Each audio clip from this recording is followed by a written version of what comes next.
Hello and welcome. Thank you for joining us tonight for our annual Armenian Genocide commemoration. We are grateful that you are here and joining us for what has become a significant annual program for us here at Chhange. My name is Sara Brown, and I am the Executive Director of Chhange, the Center for Holocaust, Human Rights, and Genocide Education, proudly housed at Brookdale Community College. Tonight you are joining us inside of our permanent exhibit, Journeys Beyond Genocide, The Human Experience, and here we are in the Armenian Genocide section, which details life before, life during, and life after the Armenian Genocide. Tonight's program is part of a 43-year history here at Chhange. Our center was founded by two professors, Cy Siegler and Jack Needle, here at Brookdale Community College. And 43 years later, while our size and scope have expanded, our mission remains the same, committed to the elimination of all forms of prejudice, anti-Semitism, and racism through innovative education about the Armenian Genocide, the Holocaust, other instances of genocide, and human rights. Since going virtual in March 2020, our center has provided more than 100 programs that reached over 67,000 people across 6 continents. And while tonight's program remains virtual, our center is once again open. If you are interested in learning more about how you might be able to come in and visit our center, see this beautiful exhibit, which also includes sections on the genocide against the Tutsi in Rwanda and the Holocaust. If you're interested in learning more about our archives, the only in the state dedicated to Holocaust and genocide topics, or if you would like to peruse our 6,000 volume library, please reach out so that we can arrange for a visit. 107 years later, today is a significant day for the Armenian people. On April 24th, 1915, over 200 Armenian writers and intellectuals were rounded up, deported, and many were murdered. This day is now officially recognized as the start of the Armenian Genocide. Tonight, we join a global community that is commemorating and remembering. And this community continues to grow and expand, despite the efforts of some who would have us forget or even deny that the genocide ever occurred. 1 year ago today, the United States President recognized the Armenian Genocide for the first time. And Chhange is proud of the role that we played in facilitating this long overdue but historic achievement, supporting our partners in Congress as they push through the overwhelming support for the passage of House Resolution 296, officially recognizing the Armenian Genocide. We are grateful to our community and our partners for helping us in this ongoing work. Thank you for being here and for supporting this. Before we begin, this event is in memory of Arsen B. Haratunian. May his memory be a blessing and a source of inspiration not only for his family, but also for us and the rest of our community. I would also like to thank Chhange staff Spencer Cronin and former staff Ellie Evans for helping to facilitate tonight's program. After this interview, we will host a candle lighting ceremony to commemorate the Armenian Genocide. And now it is my honor to introduce our speaker for the evening, Dr. Henry Theriault. Dr. Theriault is a professor in the philosophy department at Worcester State University. He earned his bachelor's degree in English from Princeton University and a PhD in philosophy from the University of Massachusetts, with specializations in social and political as well as continental philosophy. Dr. Theriault's expertise is in genocide and human rights studies, and his research focuses on reparations, victim-perpetrator relations, genocide denial, genocide prevention, and mass violence against women and girls. He is the founding co-editor of the peer-reviewed journal Genocide Studies International, and he is the past president of the International Association of Genocide Scholars. Hi, Dr. Theriault. It's great to see you. Great to see you, Dr. Brown. Always a pleasure. It is. I'm really glad that we were able to have you here and also inside of this really meaningful space. So welcome to our center. Welcome to the section of the exhibit about the Armenian Genocide. Mm-hmm. I'm really looking forward to learning more about you today during this conversation. Thank you so much for the invitation as well. And I'm just so impressed with the space, what you've done with your exhibit, and what a great community resource you are. So thank you for including me. Thank you. Yeah. Thank you. Yeah, it's quite the work of It's many of us who come together. We have so many volunteers. We have wonderful community partners. We're really fortunate. So. No, it's great. It's and I'm powerful glad to include you wonderful. in that group. So. Thank you. Thank you. All right, so let's get started. Okay. I really wanted to open with a bit of a broad question, asking you, how did you come to be a part of this field? Tell us a little bit about your background and how you came into this area of study. Oh, thanks for the question, and it gives me a chance to reflect in ways that we don't often as scholars do on a more personal level.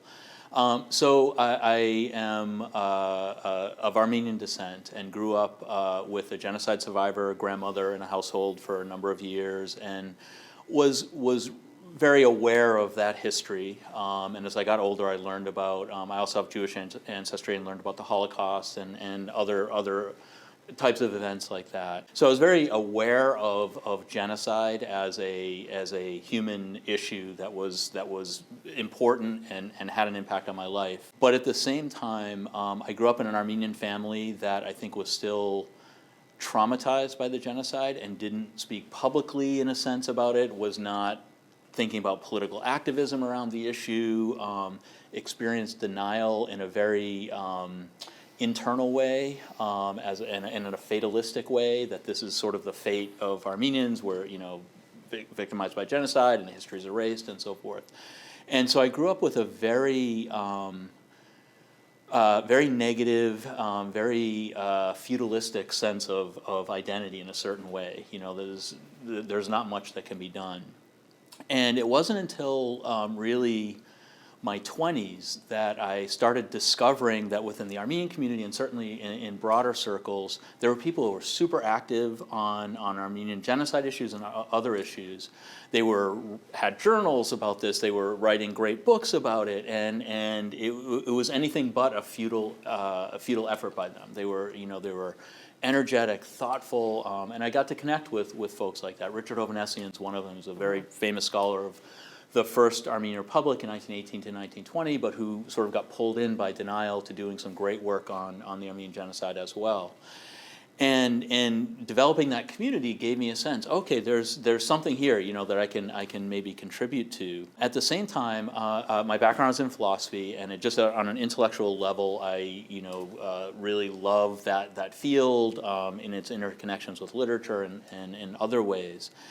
And ended up going to grad school in philosophy without an undergraduate background, and got lucky to be at UMass Amherst, which at the time had this great social and political philosophy program that was just nationally known and very innovative. And one of the courses I was able to take was on ideological critique, which was looking at issues of ideology and propaganda and so forth from a very rich philosophical foundation. In that course, there were a number of postmodernists, and I do have a continental philosophy background. I'm sympathetic to postmodernism, but they were on the extreme side of that, sort of hipster grad students, I'm sorry to say. And at one point, there was a discussion of acquaintance rape, which was a topic that was being discussed quite a bit. This is, dating myself, this is sort of almost pre-internet, pre-email. So this is, going back a ways, but it was a really big topic of public discussion as sexualized violence was becoming more discussed and a point of campus and political organization and so forth. And this group said, well, they sort of took this line of Camille Paglia, who may still be known to people as one of the sort of post-feminist, anti-feminist voices in the 90s. But they took the view that acquaintance rapes could not have happened before there was a term acquaintance rape, because the term itself created the experience. And so it's a very problematic viewpoint. And again, you see this actually sometimes in genocide studies where people will say, well, until Lemkin, there's no genocide before 1944 when Lemkin published his idea. He created it in 1943. I mean, actually, he had the idea, decades before, sure. But that we're not getting to that level. And I didn't know that at the time, an interesting coincidence. So, we had this discussion in class about this, and part of this was about exploring the ways in which ideological frameworks, which are formed through language and other kinds of social factors, are so powerful, but taking that to the level where there's no anchor against ideology in some sense. Everything is ideology.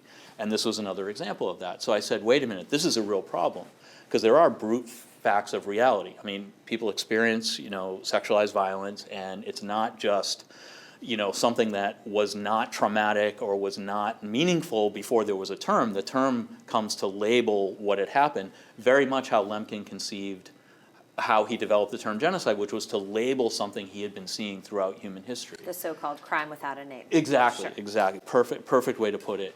And so I, in a sort of early grad student moment was like very, upset by this, took it very personally. So I wrote this lengthy memo to the class. Now again, this is just on the border of pre-email. So we actually photocopied these memos and I put them in the mailboxes of all the students in the class.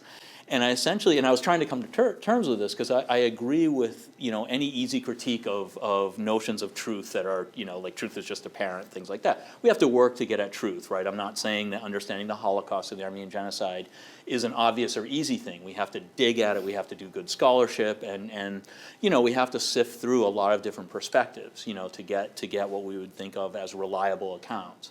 So I didn't want to commit to some easy notion of truth, but at the same time, I was confronted with this idea that really, at the same time I was seeing as a classic denial strategy, right? Where you just refuse to label something using some pretext, and therefore you discount the experience of, millions of women and girls who had experienced acquaintance rape, and so forth. And so it really struck a chord with me as someone dealing with denial of genocide.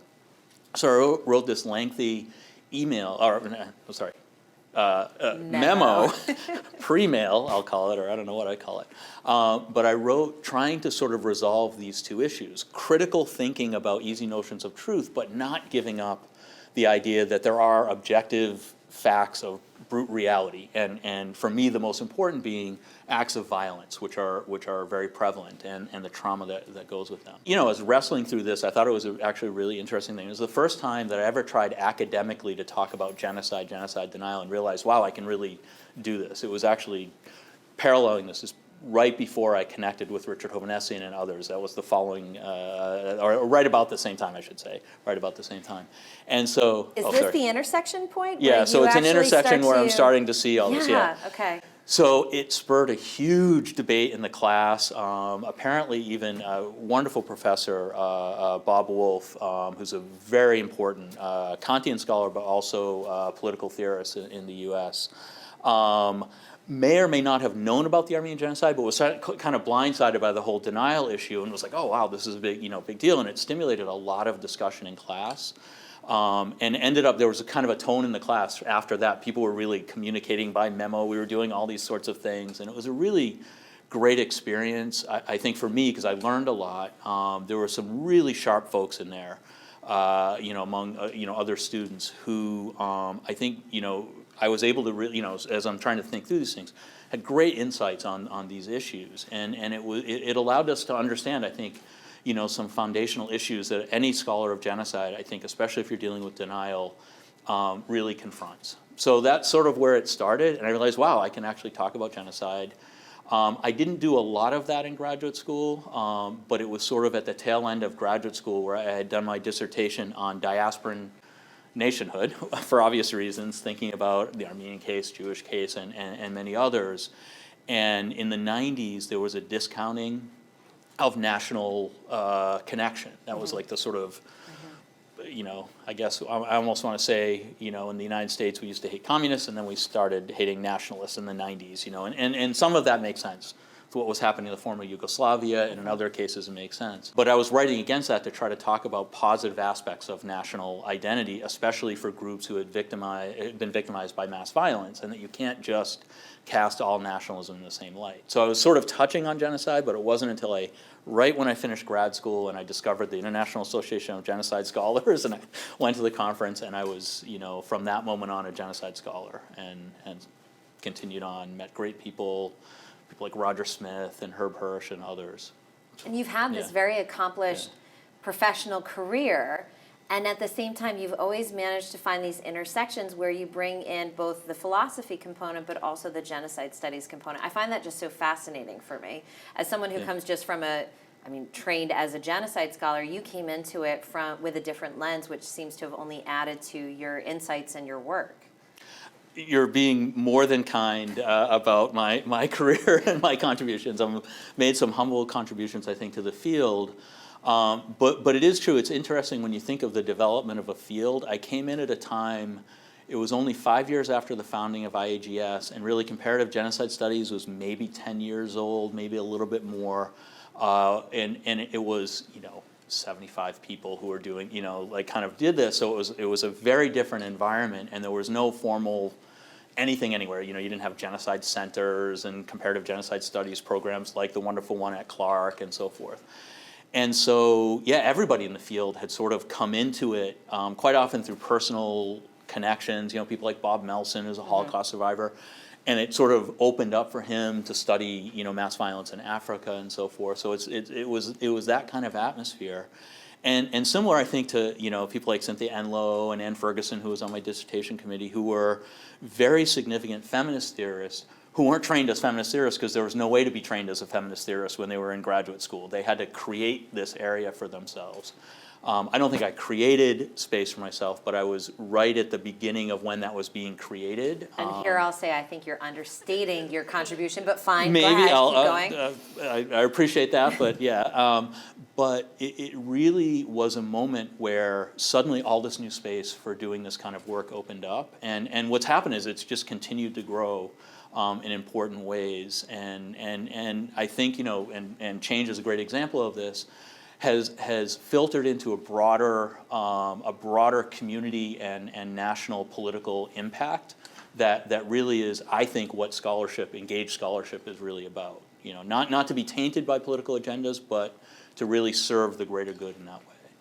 So. I want to talk about one of your contributions to the field, as you refer to it, and I think also an achievement, which is your time chairing the Armenian Genocide Reparations Study Group. Do you mind talking a little bit about that initiative and the role it played, which is significant? I believe the findings were published in 2015? 2015, yeah, It was our final report, which actually has been translated fully into Spanish and Armenian, and then parts of the report have been published in Polish, French, Russian, Turkish, and probably that's about it at this point. But yeah, it did get some big play. I had gotten very interested in the reparations issue for a variety of reasons. And it's not just Armenian issues, but looking at, certainly the Holocaust and sort of unfinished business of the Holocaust, which I think is very unfinished in terms of reparations. But looking at African American history in the U.S., Native American land claims and other issues, and a lot of other things. The comfort women were becoming prominent in this period as well. This is the 90s, 2000s, where they, between court cases and popular movements, the former, sexual slaves of the Japanese military in the 30s and 40s were pushing for a real reparative justice response from the Japanese government. And so there was a moment where there started to emerge what I later termed a global reparations movement. In 2005, this really coalesced.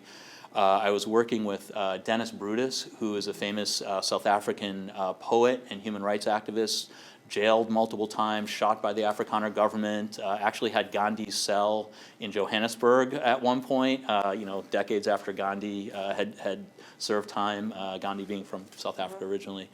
And Dennis was a big advocate of the reparations component of what was supposed to happen in South Africa post-apartheid, which actually never happened, and had become in the early 2000s a critic, along with Archbishop Ndingani, who was the successor of Desmond Tutu in the Anglican Church in Southern Africa, a real critic of the failure to have a reparations process.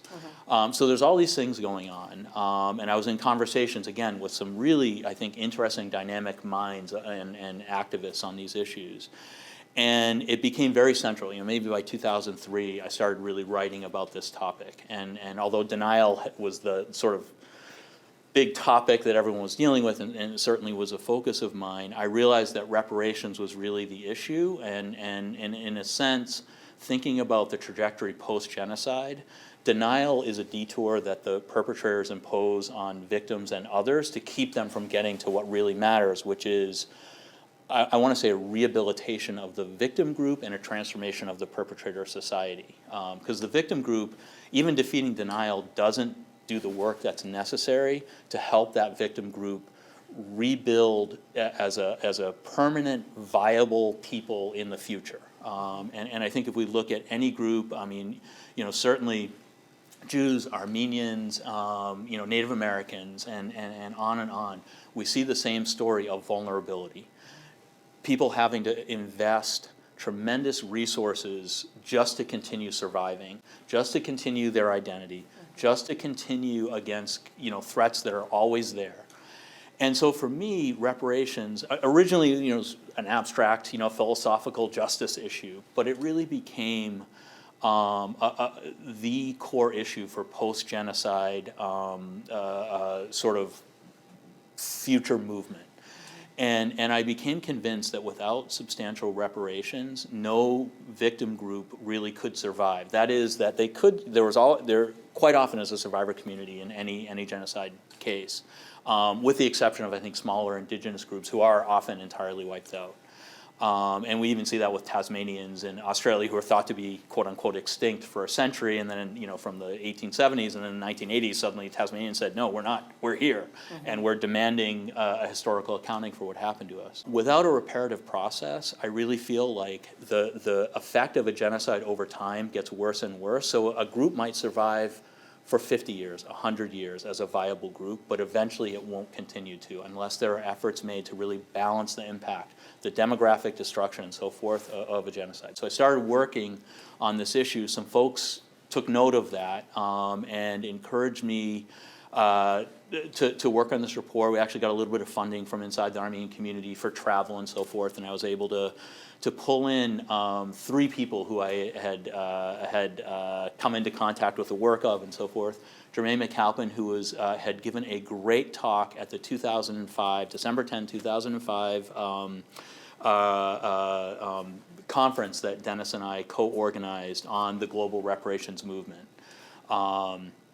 And gave a great talk on African American and other reparations issues, and had introduced the idea of moving from a Truth and Reconciliation Commission to a Truth and Reparations or Truth and Rectification Commission, to really foreground that any truth process needs to lead to real substantial help for the victim group, and it needs to cash out that way. People in the audience, I have to tell you, we had a huge audience, and people from different communities, different genocide victim communities, other communities, were just blown away by this.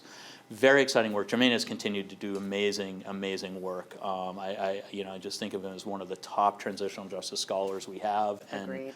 Yeah, just phenomenal.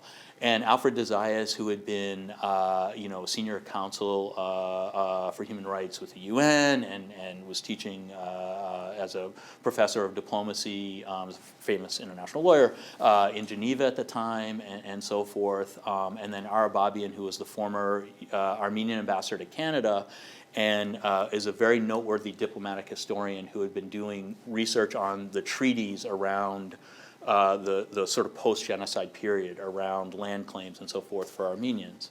So I was able to invite them all. It said, look, we represent treaty history, international law, transitional justice, and ethics. And those are sort of the core issues that need to be addressed if we're going to put together a real understanding of reparations. So would you like to work on this? They all agreed. They were enthusiastic. We started dividing up work, started talking. We actually were featured at a UCLA law school program in 2010 that brought us all together to talk about our work, but then to have other people come in and add new twists and ideas and so forth. It was really exciting. And we developed a draft. I have to say, it took us a while. We really, by 2010, had the core ideas, but really did struggle with, maybe we had some different ideas about what the ultimate resolutions were and so forth. And we had to figure out how to pull that all together in one report with practical recommendations. So there's a lot of theoretical elements, but it really leads to how do we go forward? What are the claims Armenians might want to be making right now? How do they make them? What are the venues to do that? Who should be making them and so forth? And those are very fraught political issues. So we kind of figured out how to do it. In some places we actually said, look, here are the different options, that are available. Rather than trying to pick one, Arababian had a certain view of demilitarizing the Armenian areas of contemporary Turkey, the sort of traditional Armenian homeland, in a way that could be shared by Armenians and Turks, and not, and sort of free of any military or other political domination, and has this great, some great ideas. And, I was looking more at the legacy of land claims of the Armenian Republic in 1918, which lost a tremendous amount of territory when the sort of beginning of the Turkish Republic invaded it and conquered those lands. So we had different views on things. We actually put them all in and said, look, we want to give people options, and see where the sort of geopolitics and the situation sort of develops over the next decade or whatever, to see which option really is viable, or maybe could stimulate new ideas. By 2015, we had sort of ironed everything out. We timed the release in accord with the 100th anniversary of the sort of official beginning of the Armenian Genocide, and got a lot of interest, and continue to get a lot of interest in that work. And it continues to shape the discussion today, so I think it will have a lasting effect. I especially appreciate that it wasn't a prescriptive approach, but there was this list of suggested solutions or contributions that could eventually lead to solutions. I think that's really why it still has this lasting impact. So. Oh, thank you. Yeah, I hope again it's a contribution, and hopefully it's given people some ideas to work with. You have another significant contribution to our shared field of genocide studies, which is that you recently completed 2 successful terms as the International Association of Genocide Scholars president. So that's that association that you found in its very nascent stages as it was, kind of coming into what it is now with nearly, I think we have almost 700 members around the globe. You were our president for 4 years, and I wanted to talk a little bit about how that presidency also contributed to your work, but also how you helped to shape the debate now on a much broader scale. Thanks for asking that. I really feel like my role as president was part of a leadership team of both the advisory board and the executive board. And I have to give you the compliment. You were one of the advisory board members, and we had a stable group really for those 4 years. A few people came in and out, but it was a very stable group of what I would say genocide scholars had 2 really important aspects. One is they were smart folks who were doing really great research and understood the future trends of the field, which I think is important. It is very easy for an organization to sort of wrap back in on itself and do the same kinds of stuff and support the same ideas and get locked into personalities and so forth. And that was a very different atmosphere from what I was fortunate to step into with IAGS. It was a very dynamic intellectual environment, and that was very valued among folks. And the other thing was it was a group of people who were truly committed to an organization that was inclusive, that was not polarizing, that was focused not on academic politics or any of that kind of thing, but on the struggle against genocide. And I think sometimes, as any academic area, there are always the politics, always those kinds of things that are happening internally. And I certainly have probably worse on that than other people on the executive board. But there's always these challenges that are there that distract us from the real work, right? And I feel like the people I want to be working against are not fellow scholars, but are perpetrators of genocide and deniers and bystanders who could intervene or who could change the discourse on a historical case and refuse to do that. And it also helped us to keep the focus in the midst of a global pandemic. I do want to acknowledge, that was also happening. That was this massive external influence that shaped everything we did and even how we met. So True, and I think actually a horrible set of circumstances, but I think it did. There were things we learned that had a really positive impact for IGS. One of them was really further developing our ability to do work remotely, because it was a global organization.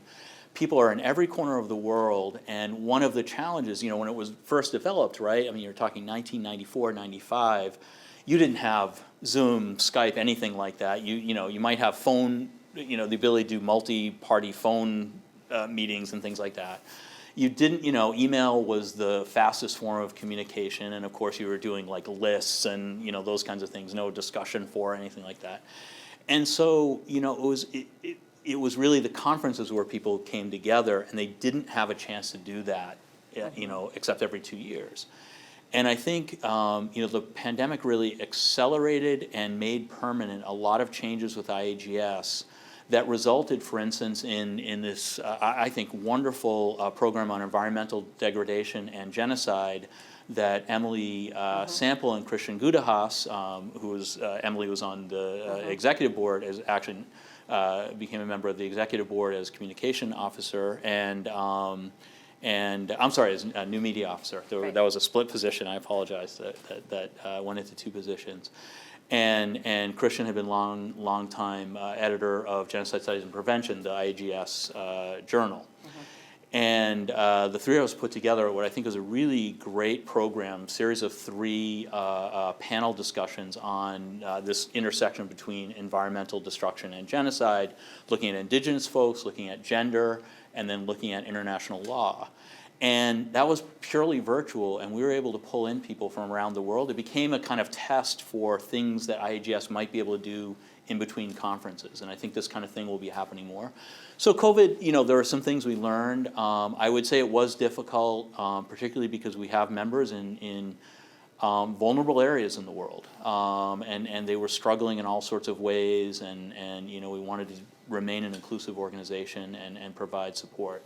But I think the team as a whole, in organizing the 2021 conference, which you were also a part of and can attest to just how complex that was, the folks in Barcelona at the University of Barcelona Law School, just phenomenal people who came together to respond to whatever demands of COVID came up, selflessly, didn't complain about the immense, as you remember, immense amount of work that it required to shift to an online conference, to shift all of IAGS's work to this sort of online approach, and I just was fortunate to be the person with the title president with all these great people doing all this great work.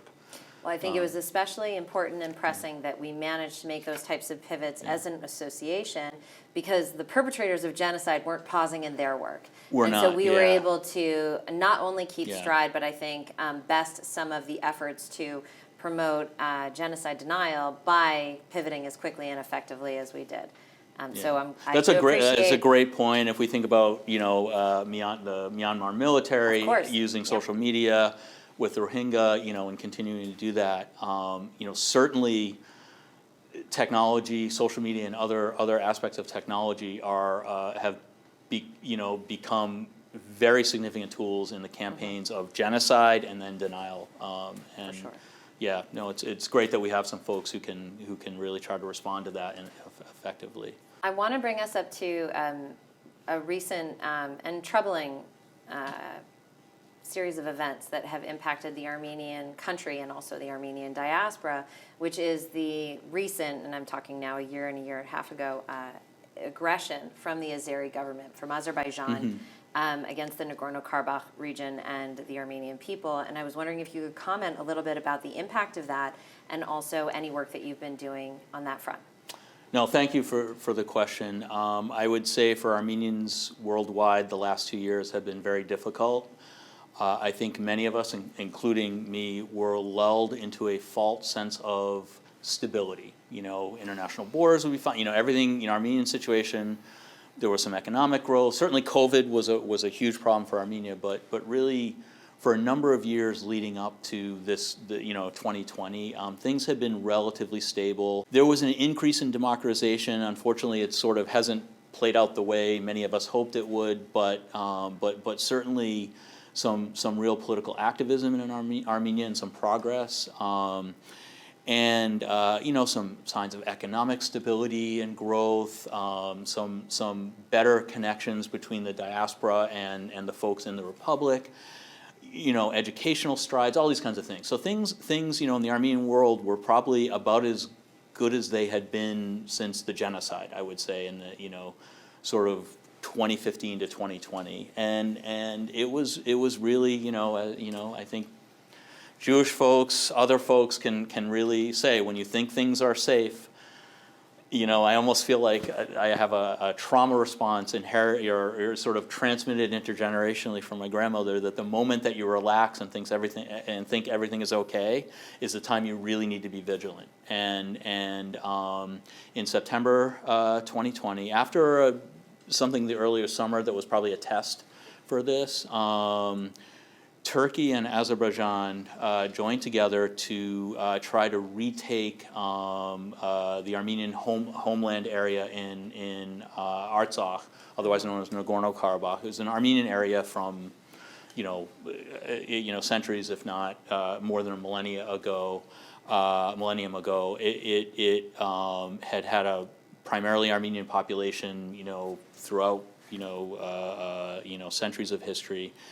And had been given to Azerbaijan as part of the Stalin's interior ministry days, where he worked out all these kinds of things. And you can see this in Ukraine. You certainly saw it in Georgia with Abkhazia and Ossetia, where the plan or the model was to try to nest national groups within other national groups, but then have external parts of those national groups in tension with the ones that were sort of in power locally, and to create this continuing disquiet among ethnic groups in the Soviet Union, so that each one of them, in order to preserve itself, in order to address its vulnerability, had to be loyal to Moscow, because it was that central government that would determine protection of minority groups within other minority groups, protection of even economic development, things like that. And during the Soviet times, Azerbaijan, as many in similar situations have done, de-developed the area of Artsakh in the hope that Armenians would leave. Some did, but the majority stayed. They wouldn't build roads. There were many fewer factories. No infrastructure investment, those kinds of things. And in the 1980s, and this was under Azeri control. Yeah, under Azeri, Okay. Soviet Gotcha. Azerbaijan. Yeah, so to the extent that they had that local control, they exercised it. And sort of in the 1980s, and as again, I think people in the Soviet Union were starting to understand that the country was actually much less stable than people certainly outside were seeing it as. Began advocating for a change in the status of this area. They wanted it officially part of the Armenian Republic, as it was actually even supposed to be, at the beginning of the Soviet Union, before Stalin made his moves. And the response in 1988, again, this is still Soviet period, were two massacres, actually, pogroms of Armenians in Baku, which was the capital of the Azerbaijan SSR, and Sumgait, another area in Azerbaijan. And that actually sort of further motivated a movement to really get this independence of this group of Armenians from Azerbaijan. And of course, with the end of the Soviet Union, that became a desperate situation. I'm not a scholar of this period. I've read quite a bit, but the basic narrative is, 1991, you have the breakup of the Soviet Union.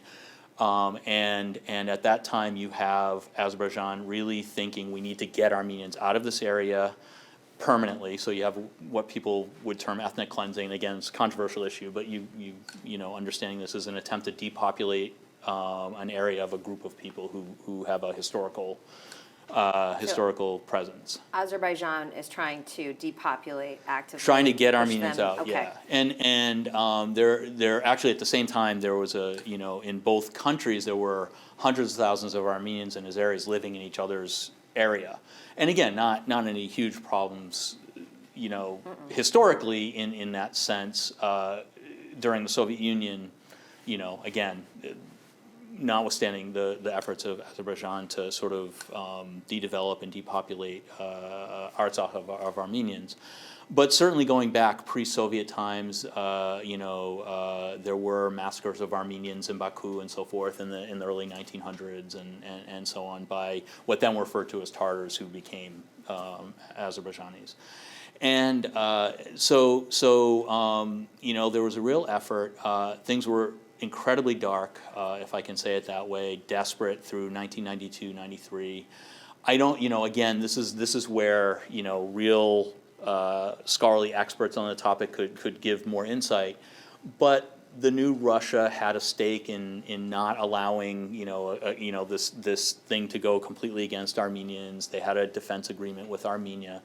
And so they had some role in helping Armenia. And at the same time, Armenians had, I think, a lot of military expertise from the Soviet military. The former commander of, I think, all of the Soviet armor troops in Afghanistan, for instance, in the 80s, was an Armenian who then coordinated the Artsakh forces during the war.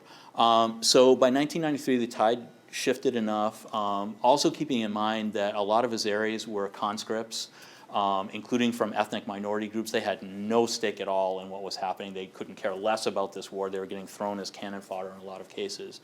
And so by 1993, things start to shift. 1994, you have Armenians basically able to ensure the security of that area and actually set up a kind of buffer zone, controversial, won't take a stand on that, but to protect vulnerable areas in Artsakh from attack outside.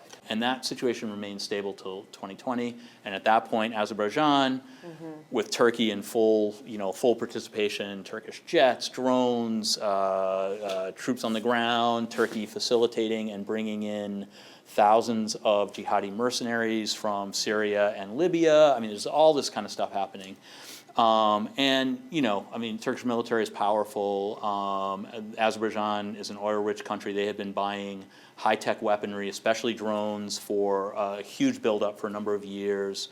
And they were no match. You've got a combined population of about 90 million against a combined population, if you're really lucky, in the Armenian Republic, officially maybe 3 million, probably closer to 2 million, if that, and 140,000 in Artsakh. And it was just, classic sort of one-sided war. Russia had a defense pact with Armenia, did not see Artsakh itself as Armenian territory, so it stayed out of that situation.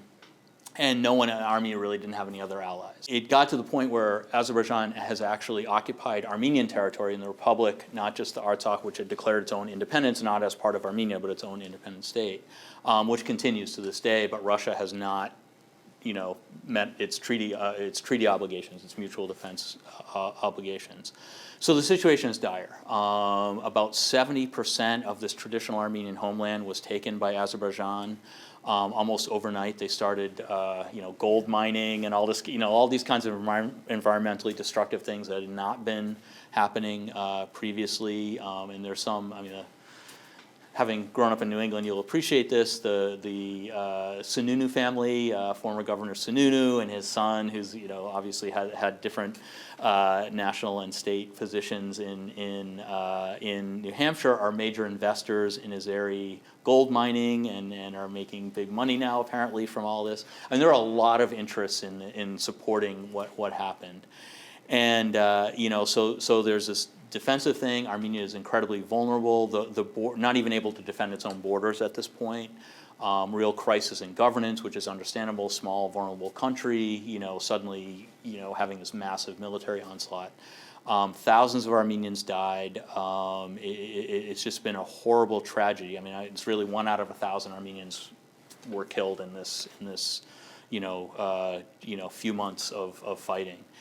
And so right now, partly because Armenia can't trust Russia to be a guarantor of its security anymore, and the Russian-Turkish relationship is very complicated, and my own theory is, Russia was very happy to let Turkey do what it wanted to do, already, certainly thinking ahead about Ukraine itself and wanting to do a very similar kind of thing. And Armenia's in a super vulnerable position. They're just... Right now, I will say in the report, at sort of based on my analysis, I had said without reparations, I predicted Armenia had about 50 years of viability as a state, as an independent state, and as a sort of global diaspora with a clear identity that wasn't sort of just folded into other states and other societies. It could be down to 10 years at this point with the situation that exists. And that's why, for me, reparations was a big part of this, right? The vulnerability of a genocide victim group is a result of genocide. It's the demographic destruction. It's the resource expropriation. I mean, all Armenian material resources were taken as the basis of the Turkish economy by 1923. I mean, it's just like, so the perpetrator group has this wealth to build on, the victim group doesn't have it. Right. And, it just maximizes this inequality. And so I think what we're seeing here is a real legacy of the genocide. Add into that the rhetoric that is coming from both Turkish leaders and Azeri leaders, which is blatantly genocidal. I think an interesting study would be to look at that kind of rhetoric with what happened leading up to the Rwanda genocide, which was the same kind of very sustained media campaigns and all these kinds of things, but certainly other cases as well. And it's very clear, there's an end game here, which has not changed since 1915 and even before, which is Armenia in that part of the world cannot exist. And the pan-Turkish ideology, there were sort of two ideologies that drove the genocide. The Turkist ideology, which was the idea of homogenizing Ottoman society around purely Turkish identity and transforming a multi-ethnic state into a purely Turkish state. That was one piece of it, and Armenians couldn't be assimilated, so they had to be destroyed. But also this idea of reigniting or reclaiming a Turkish empire east. And some of the rhetoric, would have them, you're thinking of, the unfortunate Uyghurs who are in a whole different situation, but really thinking of a Turkish empire stretching to Western China. And the first step is, Armenia is the first big hindrance. Azerbaijan and Turkey would like it to be united. Part of what Azerbaijan has done is occupied areas of Armenia that would give it a direct connection to the part of it which is disconnected from its main landmass that's connected to Turkey. So there's now a connection, and the idea, I think, is, to the extent that they will be able to get rid of Armenia, they will do that to create this sort of move east. And denying the 1915 genocide is a part of that campaign to delegitimize even the existence of the current state. So my next question actually is, it pivots a little bit, but I'm curious, what do you think was the impact of having the United States president, after many years of silence and dancing around it, what is the impact of having the United States federal government officially recognize the Armenian genocide? Yeah, it's a great question, and certainly, it's an important one, as the Armenian genocide has been recognized, by country after country around the world, and that's had a big impact. Germany's recognition of the genocide and recognition of its own role in the genocide. Germany, as an ally of Turkey, was involved in the genocide. There were Germans who tried to stop some of the killings and saved a lot of Armenians, but there was also German business interests, diplomatic interests, and so forth, and military personnel who were involved in the genocide. So it's a very complicated history, but they acknowledge that. And that was a big moment because it's your ally. The Turkish ally is saying, yeah, we have all the records, we know what happened, it's genocide, and we're even partly guilty, for what happened. So I think that was very significant. Having the U.S. Step in as a key ally of Turkey, being willing finally, and I do think President Biden, was in a position where he did really need to do that. He had been a strong supporter of Armenian genocide recognition throughout his career. Barack Obama had been as well, but he played a rhetorical game to avoid actually recognizing it, which was a huge disappointment to the many Armenians who are big supporters of his. And other presidents had done similar, sort of dancing around.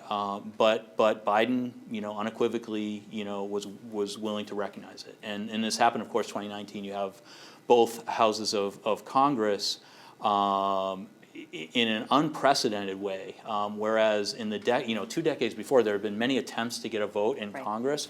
in the House of Representatives particularly, and they'd always been stopped. You know, people felt like, they would squeak by with a vote if it got to the floor. But it was always viewed as a very close vote. These were overwhelming, no questions asked, we're done with this issue. It's in the US archives, in tens of thousands of documents, no question it happened. And then for President Biden to take that up and go forward was an important moment.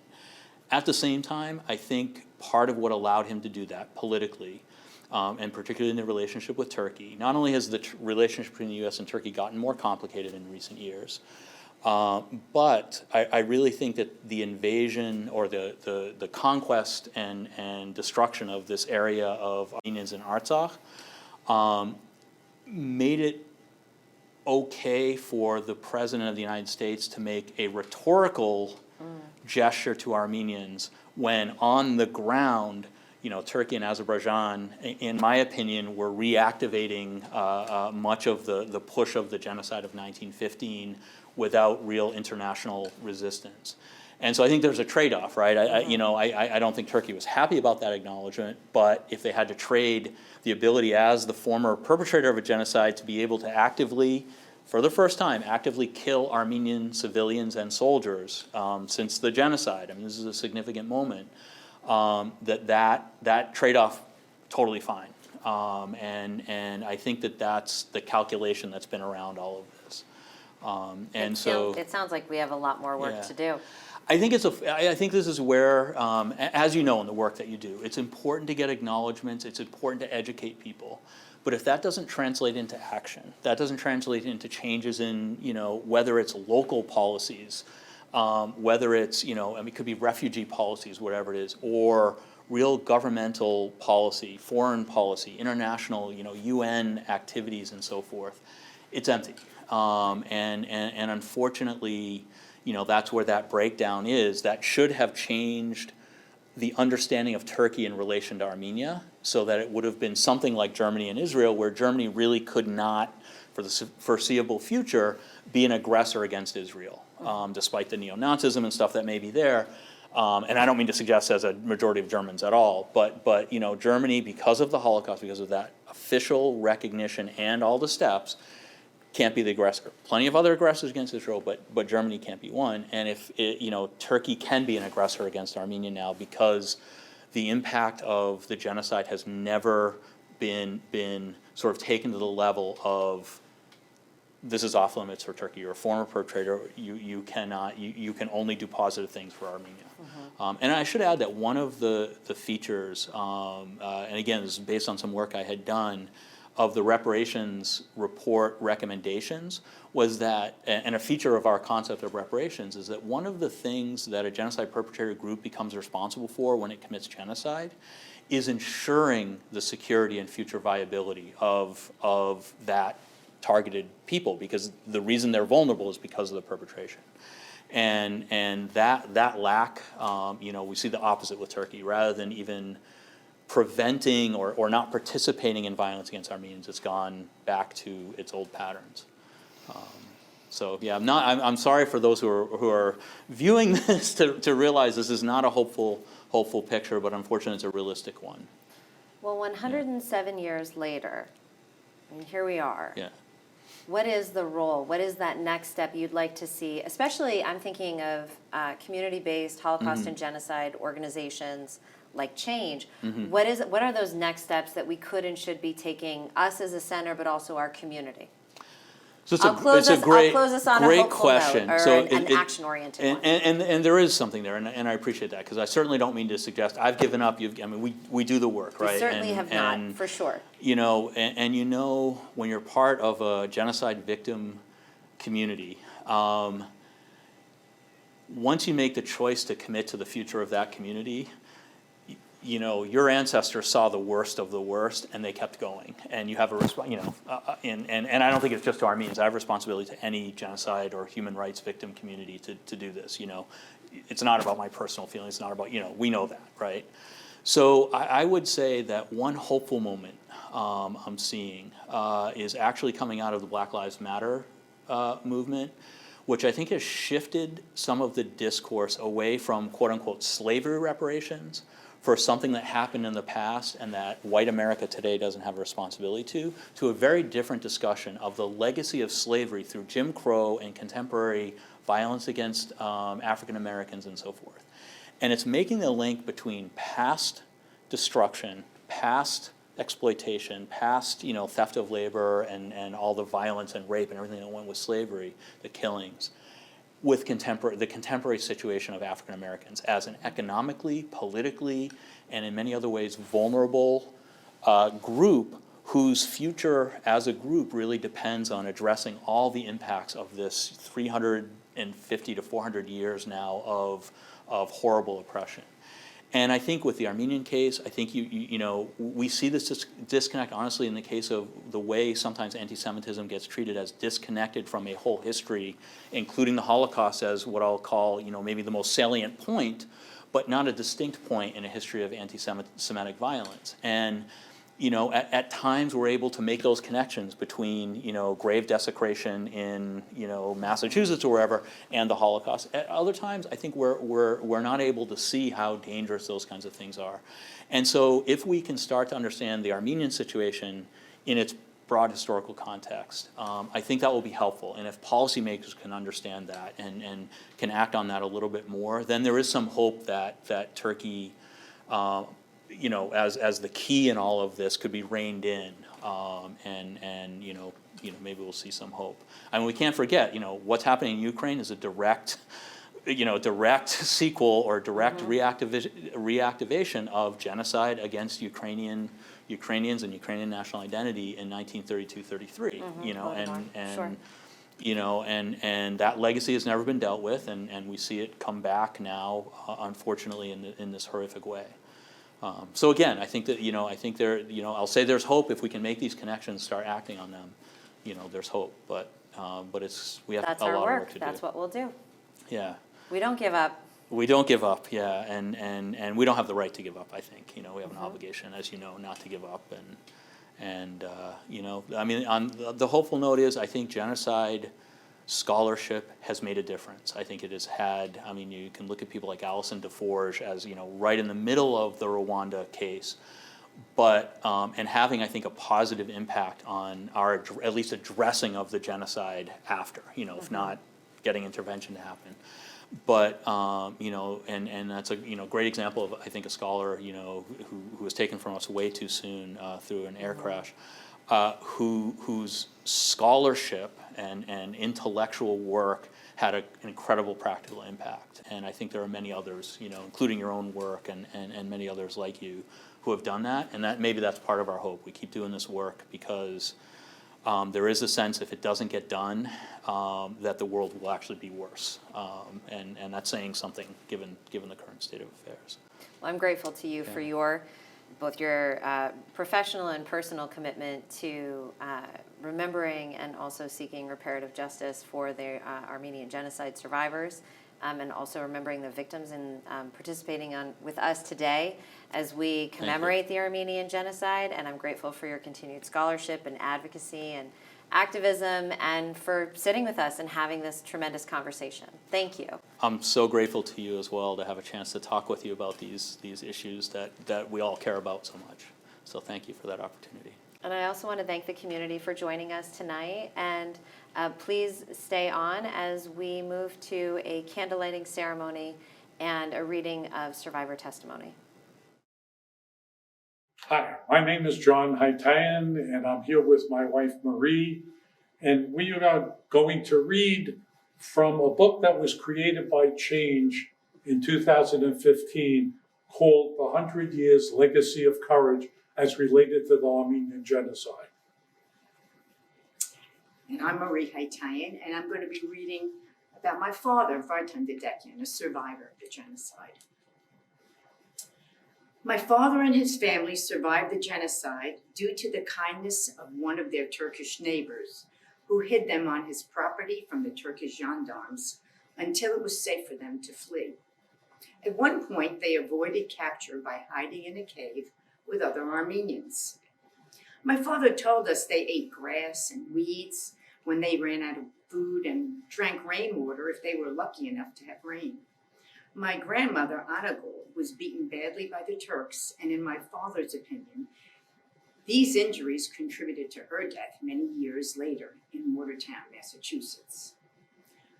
Probably one of the most horrifying stories he told us was about his aunt, his mother's sister, and cousins and a river. His two cousins and aunt were thrown into a river from a high bank. His young cousin, Helmig, was strapped to her mother's back, and that was what saved her when her mother hit the base of the river. Quite unbelievably, she floated down the river to the shore, unconscious, and was awakened by her dog licking her face. The Turks found her and hit her head again and threw her back into the river.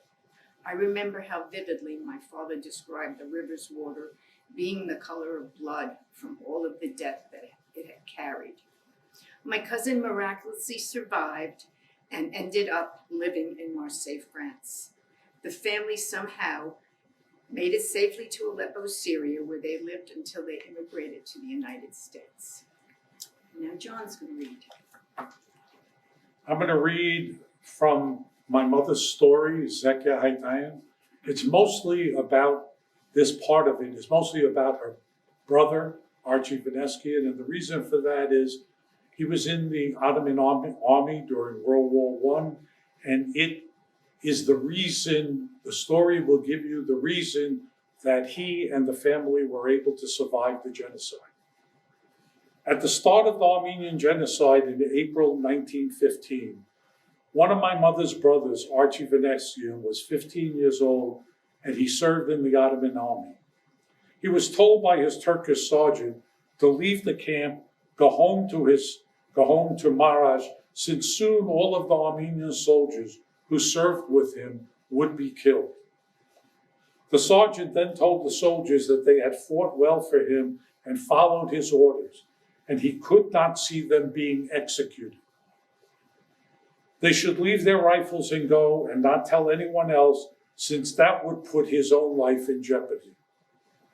Archie made his way to Marash, and after his arrival there, he marched with Zekia and the family to Aleppo, Syria, some 75 to 100 miles away.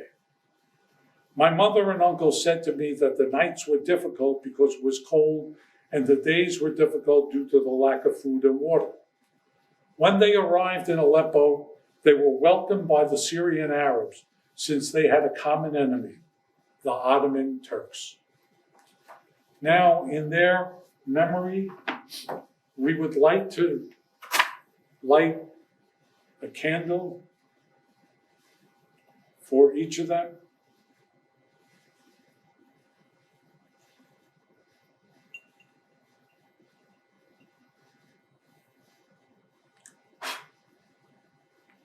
God bless them.